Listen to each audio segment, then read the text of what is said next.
Malut United menang tipis. Menang tipis ya. Iya, menang tipis. Leg keduanya imbang. Kalau gua, leg keduanya imbang di Padang. Oh, jadi yang lolos Malut United. United, oke. Iya. Dan yang satunya tadi PSBS di kandang PSBS gimana? Di kandang PSBS menang PSBS. PSBS menang, tapi PSBS bisa mencuri poin. Di kandang Persiraja PSBS kalah, tipis. Oke, iya.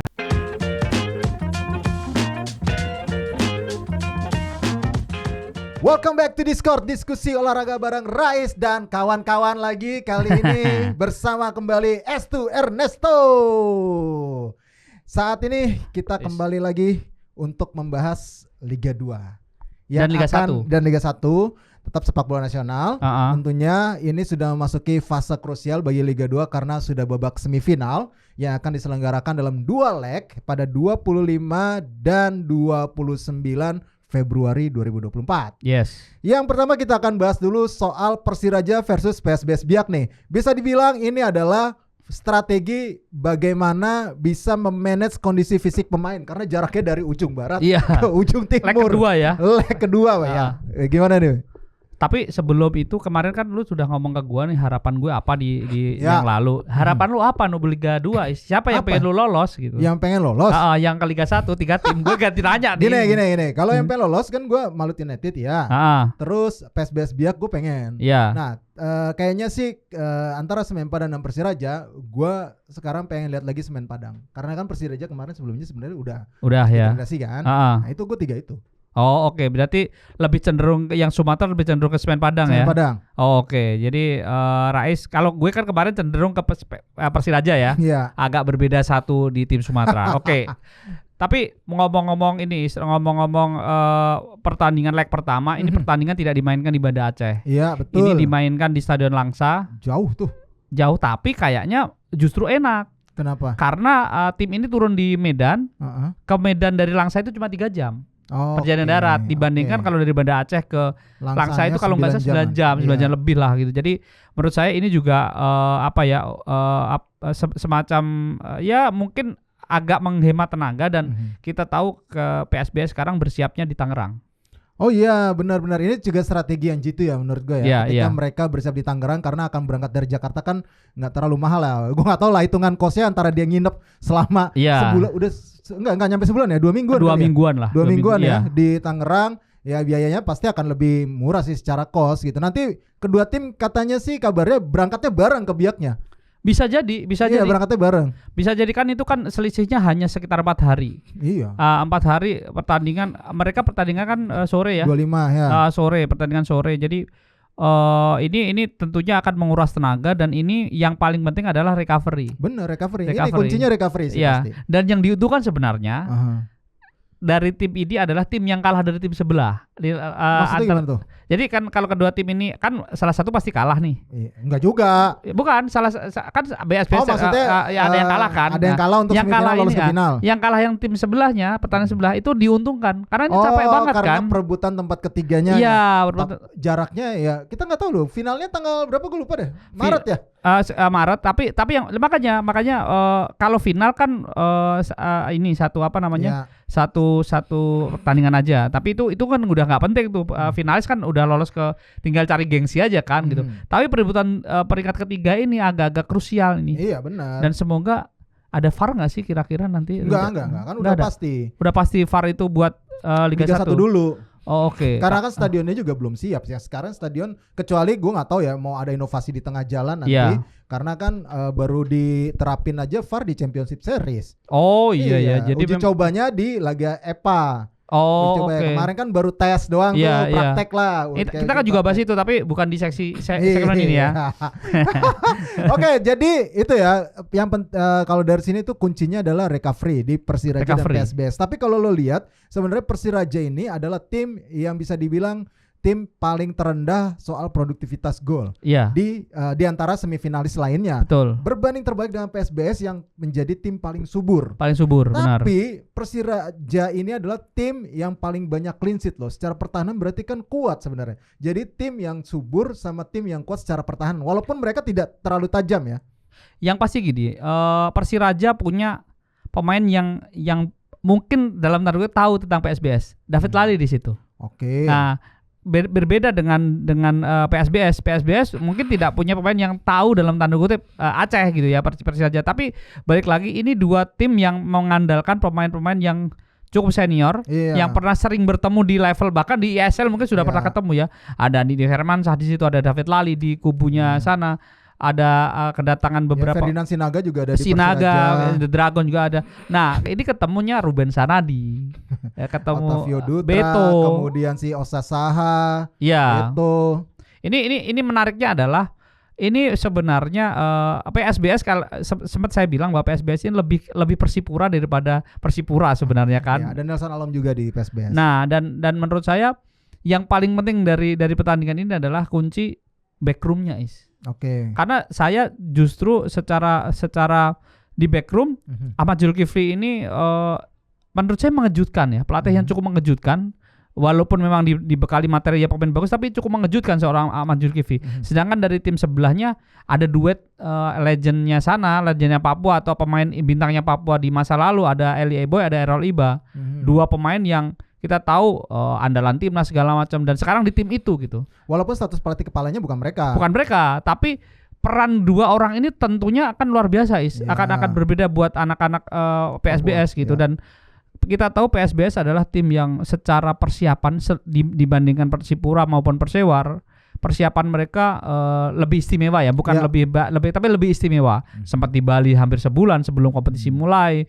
Terus mereka punya striker yang cukup handal ya, Alex Alexandro, yang kabarnya banyak klub Liga 1 yang sudah mengincar pemain ini. Harganya kalau nggak salah 3,5 M gitulah. Mahal amat. Katanya seperti harga itu. Harga apa nih? Harga pasar atau harga? Harganya via Transfermarkt sih. Iya, via Transfermarkt. Gak mungkin kalau harganya untuk kelas Liga 2. Setahu gue memang pemain asing itu di bawah harganya masih lebih murah dibandingkan pemain nasional level atas. Ya kalau nggak dipancing kan dia nggak ngomong itu gitu loh. Karena itu yang memang diungkapin sama klub Liga 2, makanya mereka berani untuk, karena ini kan tiernya beda dengan tier yang pemain asing Liga 1 gitu loh tentunya, dan harganya memang bisa dibilang menurut mereka masih make sense untuk lebih baik merekrut pemain asing dibandingkan pemain lokal yang levelnya nasional yang memang sudah senior atau apapun itu. Makanya kan kemarin sempat terjadi perdebatan juga di situ, terjadi pro dan kontra ketika ada pemain asing di Liga 2. Tapi kalau ngelihat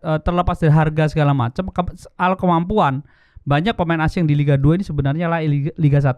Ya, Alessandro, Kenneth Woke yang Semen Padang juga oke gitu. Jadi menurut saya Liga 2 ini juga musim ini menurut saya lebih seru, lebih dalam tanda kutip lebih manusiawi dan lebih sportif. Kenapa seperti itu?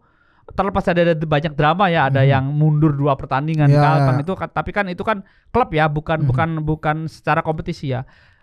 Kualitas permainan, intensitas permainan secara kuantitas juga pemain bermain lebih dari 6 kali. Biasanya kan cuma 6 kali gitu, dan ini bermain sekitar 12 kali ya satu tim itu, hampir 15 kali lah. Dan ini menurut saya cukup bagus.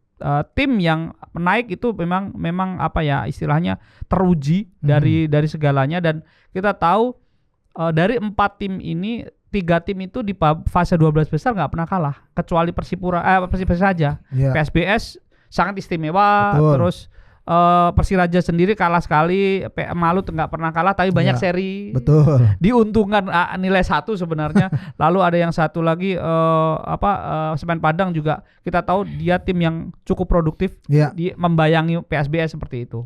Iya, itu tadi Persiraja PSBS.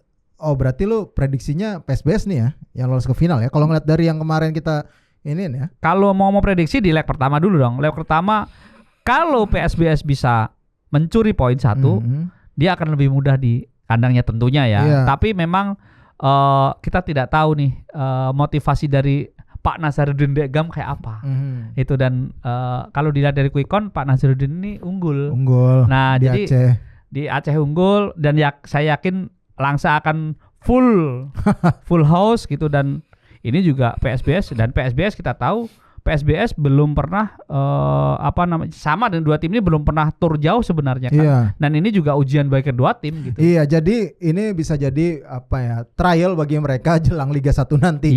Karena kan Liga 1 nanti kan gua nggak tahu kalau sistemnya belum berubah, pasti kan kandang tandang, dan itu nggak dibikin couple. Betul. Seperti ya zaman ESL dulu gitu. Betul. Jadi lo mau bolak-balik Papua atau kemana, wah ini harga ataupun biaya yang dibutuhkan sangat mahal. Makanya ini PSBS juga harus sudah siap seperti itu ya dari segi finansial ya. Iya, dan termasuk juga Persiraja juga harus juga siap seperti itu. Jadi ini dua tim ini kalau kita ngomong Semen Padang masih sempat ke Jawa ke PSIM Jogja ya di fase 12 besar. Tapi dua tim ini nyaris di lingkungannya mereka sendiri. Walaupun secara hitungan PSBS lebih mobile karena sampai Kalimantan. Kalau Persiraja cuma sampai Jogja nih, sampai Jawa doang. Tapi kalau PSBS itu sampai Palu, sampai Kalimantan. Jadi tapi ini apapun, ini dua ini emang bener. Ini try out bagi mereka gitu. Karena gue tahu masih ingat ketika Persiraja di kasta tertinggi 2 musim lalu ya. Iya, itu mereka tim yang paling irit. Budgetnya paling minim. Setahu gue di Liga 1 waktu mereka degradasi ya. Setahu gue secara finansial mereka tuh mungkin budgetnya tidak sebesar tim-tim lain 17 lainnya dari kontestan Liga 1 waktu itu. Untungnya waktu itu kan pandemi ya. Jadi hanya tapi waktu sebelum pandemi 2020 yang baru main 3 pekan itu sempat ada wacana Persiraja itu ke Malaysia dulu. Misalnya ke Jawa gitu ya, turnya ke Malaysia dulu lebih murah karena lebih murah ya. Ke Malaysia dulu, baru misalnya ke Jakarta, ke Persija gitu, itu lebih murah katanya tiketnya. Jadi tidak di daerah Indonesia itu jauh lebih mahal gitu. Iya itu yang jadi kendala sebenarnya bagi tim-tim Liga 1. Mereka juga berharap kan, kalau gue nggak salah sempat ada kerjasama sama salah satu maskapai. Iya. Tapi gue nggak tahu sejauh ini kerjasama seperti apa lagi. Apakah bisa lagi kan? Pak Ketua Umum PSSI kan Ketua Umum BUMN nih. Mungkin bisa lah salah satu maskapai yang di bawah BUMN itu memberikan courting lagi kepada peserta-peserta klub Liga 1 maupun Liga 2 ya. Karena ini akan sangat bermanfaat bagi klub-klub sih menurut gua. Karena transportasi salah satu biaya paling besar untuk operasional klub gitu. Betul. Oke, itu tadi Persiraja PSBS. Sekarang kita beralih ke semifinal lainnya, yaitu Malut United versus Semen Padang. Sebenarnya ini adalah dua tim Malut United ada debutan bisa dibilang. Walaupun mereka membeli license ya. Membeli license ya. Terus Semen Padang setelah beberapa tahun terakhir akhirnya mulai bangkit lagi. Secara tim gitu, gue nggak tahu apa yang menyebabkan akhirnya mereka bisa bangkit lagi. Secara finansial menjadi lebih kuat dan lebih kompetitif dibandingkan musim-musim sebelumnya dan bersaing untuk bisa promosi. Kalau dari segi kekuatan head to head dulu deh pemain ya. Kalau gua ya memang lebih megang Malut United. Betul. Secara individu.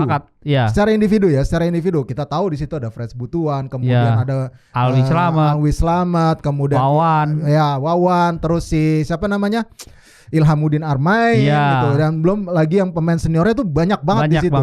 Dan tim ini bisa dibilang sangat solid dan gue bilang sih paling glamor. Bisa dia sih? Iya bisa paling glamor kan? Iya paling glamor karena tim ini nyaris tidak mengeluarkan pemain di bursa transfer, tapi kedatangan banyak pemain. Yang keluar itu cuma kalau nggak salah Tawine Lara nama belakang pemain asing. Sama pemain asing, dua pemain asing sama ini Tawinela yang ke Ridwan Tawinela yang ke Lamongan gitu. Selain itu pemain semua dikip semua. Kedatangan Dev Mustaine, Alwi Slamet, Fred Butuan, Wawan Febrianto. Jadi terus ada striker yang baru main di putaran kedua, dia sudah 8 gol loh. Yang mantan Persebaya ini. Jadi menurut saya Malut ini tim yang cukup benar dikatakan glamor dan secara materi cukup siap. Tetapi balik lagi Semen Padang dengan Delvi Adri, saya agak bukan worry, saya agak surprise. Delvi Adri ternyata sama dengan pelatih-pelatih dari asal ranah Minang yang lain. Ternyata ahli taktik gitu loh. Jadi Delvi Adri awal-awal dikasih kesempatan pegang Semen Padang di musim yang lalu, walaupun kompetisi nggak selesai, biasa-biasa aja. Tapi ketika tim ini dipertahankan hampir 60%, 70%, ternyata makin solid dengan pelatih ini. Ini dulu mantan pemain, kalau tidak salah angkatannya di bawahnya Nil Maizar ya. Ini angkatannya Mas Kuraov gitu-gitu. Delvi Adri, dan Delvi Adri ini di situ kelihatan banget bahwa kayak megang tim banget itu loh. Ini timnya solid banget dengan dia, dan terlepas dari memang ada dananya berlimpah atau apa, tapi secara tim aja Semen Padang musim ini itu memang cukup bisa kompetitif lah. Cukup kompetitif dan memang agak mengejutkan walaupun memang ada beberapa pemain yang bisa dikatakan cukup berpengalaman ya Arsyad segala macam. Tapi di luar itu secara kolektif permainan dia di antara 4 semifinalis ini dia menurut saya paling bagus sih menurut saya secara kolektif permainan ya gitu. Iya.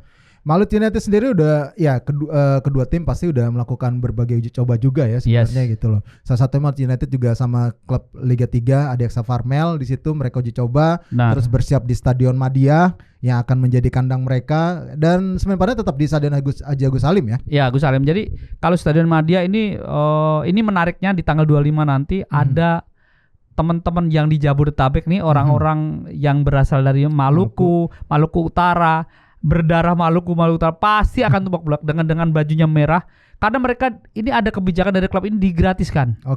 Tapi ada term dan condition ya. Mungkin teman-teman pendukung dari Malut yang orang di Jakarta nih, teman-teman dari Maluku Utara atau Malut bisa lihat IG-nya Malut United. Tapi yang pasti kemarin aja lawan Deltas terakhir itu full.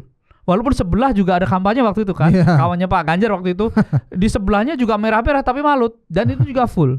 Dan ini menurut saya besok ini tanggal 25 akan lebih kelihatan lagi. Kalau kemarin kan baur sama orang kampanye ya. Kalau besok ini pasti akan bagus dan saya yakin ini akan berjalan kondusif karena memang Malut sendiri memang punya ambisi besar dan sekarang sendiri di Ternate lagi dibenerin Stadion Kiraha yang dulu Persiter. Lagi dibenerin terus di Sofiville lagi di pembangunan stadion besar mereka dan ini harapan baru kalau mereka berhasil promosi ini pastinya akan mengulang sukses Persiter dulu. Tetapi mungkin secara manajemen jauh lebih baik gitu. Kita lihat saja nanti kiprah dari Malut United ya. Ya, itulah tadi kalau prediksi Semen Padang Malut United leg pertama. Malut United menang tipis. Ya. Iya, menang leg tipis. keduanya imbang. Kalau gua, leg keduanya imbang di Padang. Jadi yang lolos Malut United. Oke. Dan yang satunya tadi PSBS di kandang PSBS gimana? Di kandang PSBS menang PSBS. menang, tapi PSBS bisa mencuri poin. Di kandang Persiraja PSBS kalah, tipis.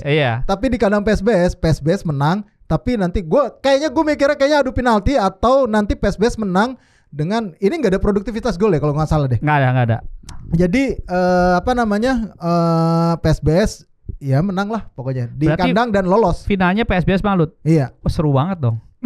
Iya kan timur semua Malut. Dong ya. Betul. Iya. Oke, itu tadi prediksi Liga 2. Sekarang kita beralih ke Liga 1 di mana Liga 1 ini akan masuki pekan ke-25. Salah satunya mungkin akan cukup menarik adalah bagaimana ada banyak tim nih yang sudah mulai memilih untuk kandang alternatif mereka karena beberapa stadion yang biasa mereka gunakan harus direnovasi karena itu bagian dari program perbaikan berapa stadion ya? 22. Berapa stadion sih? Efek tragedi Kanjuruhan lah ya. Efek tragedi Kanjuruhan lah. Itu program pemerintah perbaiki stadionnya. Akhirnya Persija dan Persikabo memilih ngungsi ke Bali. Stadion Kapten Iwan Dipta dan ini menjadi stadion yang akan paling banyak digunakan sama klub Liga 1. Jadi Persija, Persikabo, Bali United dan sebelumnya Arema di situ. Arema juga. Dan ini akan menjadi menarik ya nanti bagi tim-tim karena kenapa pilihnya Bali? Karena mereka bakal saling bertemu memang di pekan-pekan yang berdekatan sejak pekan 25 ini gitu. Ya yang pasti kan ini akan tentunya merugikan bagi Persija lah ya. Persija ini sebenarnya sedang ingin bangkit gitu.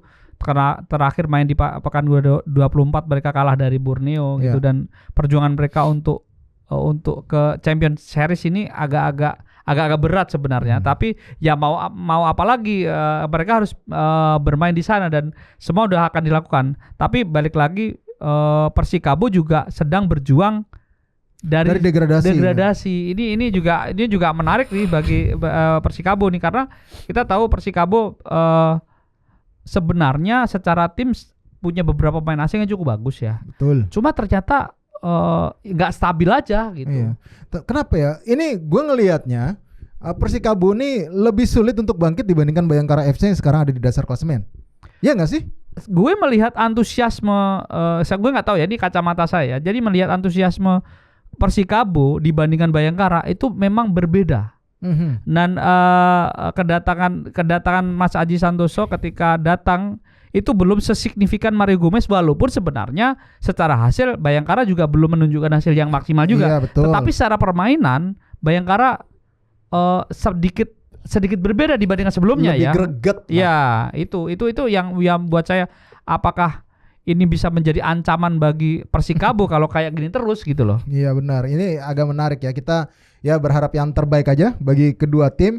Apalagi Persikabo juga harus pindah ke Bali. Persija juga ini yang lagi masih inkonsisten setelah mereka kalah dari Borneo FC kemarin, yang benar-benar itu memantik juga kegeraman dari seorang Thomas Doll. Karena Persija ini secara peluang banyak, finishingnya ini menjadi PR ya bagi Persija Jakarta gitu. Plus lagi pertahanannya juga sering banyak buat kesalahan sendiri. Ini yang menjadi PR besar bagi Persija sehingga sulit untuk mendapatkan 3 poin. Yang pasti Persija sebenarnya akan ada kedatangan pemain yang dipinjemin. Seperti Alfian Niko segala macam. Apakah ini bisa dimaksimalkan lagi? Karena dia kan selesai dengan PSIM kan. Betul. Otomatis pulang. Apakah ini akan dimaksimalkan oleh Thomas Doll atau seperti apa? Karena memang ada hal-hal yang sedikit, misalnya pergerakan Rico cukup bagus, tetapi sudah bisa gampang dimatikan oleh tim lawan. Ini mungkin butuh alternatif pemain lain yang bisa menjalankan peran itu. Kabarnya sih musim depan mereka akan mendatangkan Ari Maring yang dari PSIM. Salah satu bintang PSIM musim ini kabarnya itu masuk radarnya Persija, tapi kan baru musim depan gitu. Jadi dia jadi alternatifnya Rico gitu, karena memang udah bisa terbaca gitu. Dan Gustavo sendiri belum memberikan kontribusi yang maksimal gitu menurut saya itu. Iya, lumayan agak nggak terlalu cepat juga ya adaptasi. Walaupun dia sudah mencetak gol si Gustavo Almeida, dan katanya sih yang gue dengar juga kemarin Thomas Doll tuh mencoba untuk memasang 2 striker, Simic dan Gustavo ini berbarengan gitu loh. Ini menjadi alternatif untuk menambah ketajaman ya. Walaupun kemarin sempat dicoba lawan Borneo FC, tapi ya gue gak tahu ya, memang mainnya jelek sih emang waktu Persija kalah sama Borneo itu. Harus gue akuin mainnya emang jelek sih. Dan Borneo tidak hanya semakin permainan solid, tapi juga semakin percaya diri. Tim ini semakin percaya diri, apalagi sebenarnya pesaing mereka terdekat Persib yang sempat terdekat ya. Persib juga tidak stabil. Iya, ini dia. Persib juga sering kepleset. Kemarin terakhir kepleset. Lawan Persis Solo kepleset, lawan Persik Kediri sebelumnya juga kalah di kandang. Jadi sebenarnya Persib juga tidak bagus walaupun mereka masih di 3 besar. Nah, sekarang pesaingnya di Borneo adalah PSIS. Tapi PSIS baru saja ditinggal strikernya. Carlos Fortes harus pergi kan. Tetapi mereka baru saja memperpanjang Gali Freitas dan Dewangga. Dewangga ya? David juga ya? Sebenarnya belum sih. Yang pasti Dewangga ya. Dewangga sama Nah, PSIS sendiri sebenarnya juga nggak terlalu stabil-stabil amat gitu. Benar. Tapi peluang mereka untuk merepotkan pesaing dari Borneo itu bagus, sering. Jadi Borneo ini sebenarnya dibantu oleh tim di bawahnya yang berperang sendirian untuk di posisi 3 besar gitu. Bali United juga masih inkonsisten juga, tapi memang penentuannya adalah nanti saat fase championship sih. Jadi memang ini tidak bisa jadi patokan juga. Betul. Ya manapun yang penting tim-tim berusaha untuk ke 4 besar, karena masih banyak tim yang bisa berpeluang sana, bahkan sampai peringkat 11 mungkin masih ada peluang untuk ke 4 besar. Kalau dari sekarang 4 besar kan Borneo, PSIS, Persib sama Bali United. Di bawahnya Persik Kediri. Persik ini hati-hati loh. Persib ini mengintip loh. Dari 7 pertandingan awal, dia baru kalah sekali. Itu pun kalah di pertandingan awal. Selanjutnya dia seri dan menang, bahkan malah mengalahkan Persib. Jadi Persik ini menurut saya ini diam-diam, ini grafiknya itu tidak hanya stabil tapi naik. Nah ini yang cukup jadi pemikiran. Zevalente langsung nyetel. Irfan Bahdim walaupun belum maksimal banget, ya mulai ada jasanya, ada dampaknya lah. Ada dampak. Dan ini Persik ini bisa jadi mereka jadi kuda hitam untuk mengganggu 3 tim di bawahnya Borneo. Bisa jadi kan, kalau Borneo sih kayaknya sih akan jadi tim pertama yang lolos championship gitu loh. Tapi Persik ini bisa jadi, karena memang kalau kita lihat catatannya Persik itu poinnya 37 sekarang. Di atasnya itu ada 41 Bali dan juga Persib 41. Jadi selisihnya hanya 4 poin. Tapi lihat kiprah dia Persik ini menurut saya cukup bagus. Apalagi di bawahnya Madura udah mulai goyang gitu, terlepas dari non teknis segala macam. Tapi Madura tidak sesignifikan di putaran pertama gitu. Dan ini menurut saya ya akan jadi PR buat tim nomor 2, 3 dan 4. Iya. Benar-benar. Nah, kita beralih sekarang masuk ke Coach Widodo Cahyono Putra akhirnya mendapatkan tugas baru sebagai pelatih Arema. Iya. Tugas berat sebenarnya buat dia untuk mengangkat tim ini keluar dari zona degradasi. Dia tuh ketika datang memang berucap gak akan banyak melakukan perubahan karena materi pemainnya yang sudah ada dia harus ini. Yang penting adalah memunculkan lagi mental pemenang bagi Arema. Ini lumayan berat juga sih sebenarnya secara psikologis ya. Setelah tragedi Kanjuruhan ya. Iya. Yang pasti bermain di luar Malang tentunya ya banyak lah secara psikologis pemain jauh dari keluarga segala macam, lelah secara fisik karena mereka harus terbang ke Bali. Nah ini menurut saya yang jadi tugas dari Mas Widodo adalah bagaimana Mas Widodo ini membuat tim ini solid secara tim dulu deh. Karena setelah Fernando Valenti keluar, ada omongan tuh bahwa salah satu pemain yang Echika Diarra mengatakan bahwa pelatih sebelumnya tidak menganggap kita ada, tidak bisa memaksimalkan. Dan jadi nggak tahu ya itu drama atau apa, tapi ketika pelatihnya di-cut, dia ngomong kayak gitu di sosial media dia. Apakah di Arema sendiri ada something yang ada friksi? Ada friksi. Nah, di internal tim. Ini tugasnya Mas Widodo. Mas Widodo datang sebagai orang baru, tidak bawa satupun pemain, kecuali memang dia bawa asistennya beberapa ya. Tapi kalau pemain kan nyari semua pelatih pertama. Iya betul.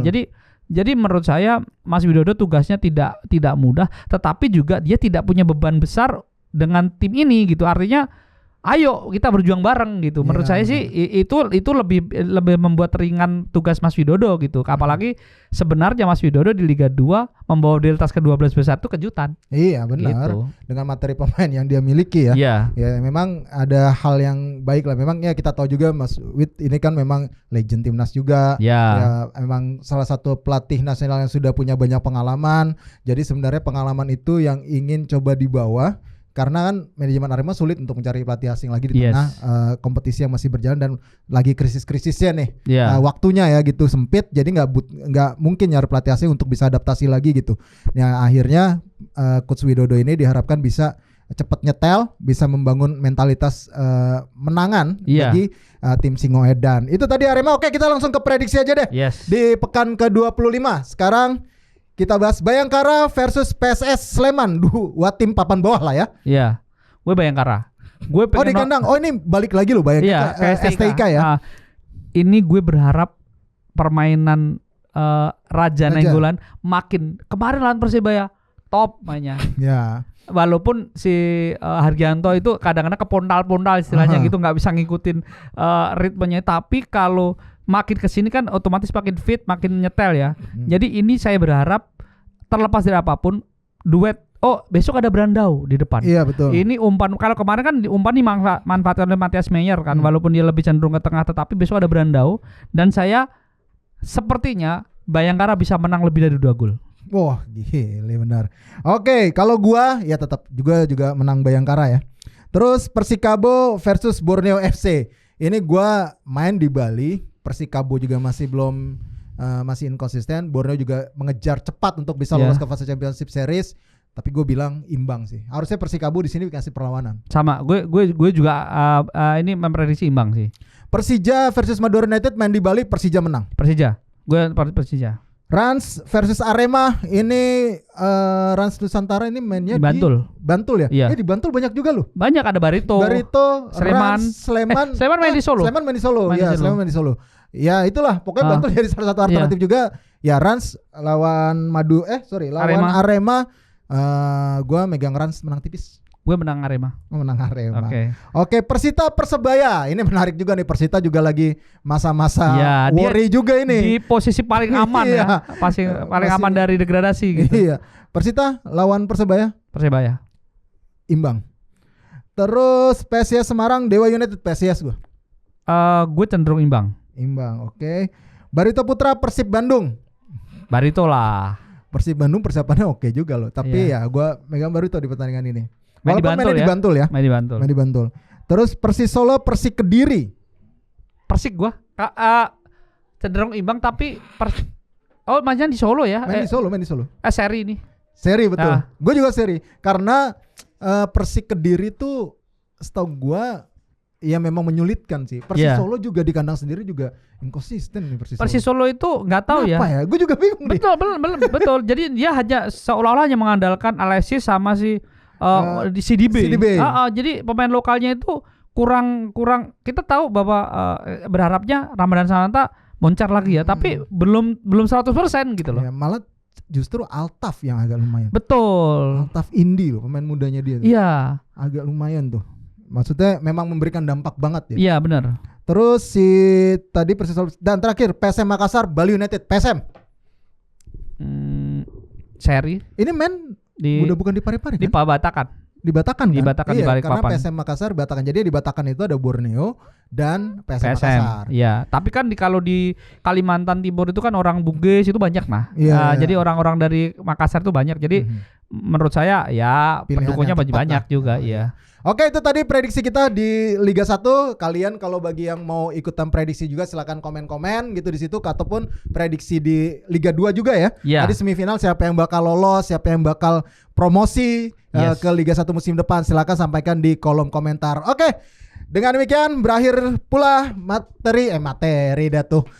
Episode Discord kali ini, yang mana gua bersama Esto Ernesto. Jangan lupa untuk di-subscribe dan di-follow akun sosial medianya Skor Indonesia, baik itu di X, Instagram, kemudian YouTube maupun TikTok ya. Dan juga jangan lupa kita ada di Noise. Dan kalau cari berita apapun, terutama sepak bola Indonesia, Skor ID itu tujuannya. Oke, dengan demikian gua Resatnan, Esto Ernesto. Bye-bye, sampai jumpa lagi.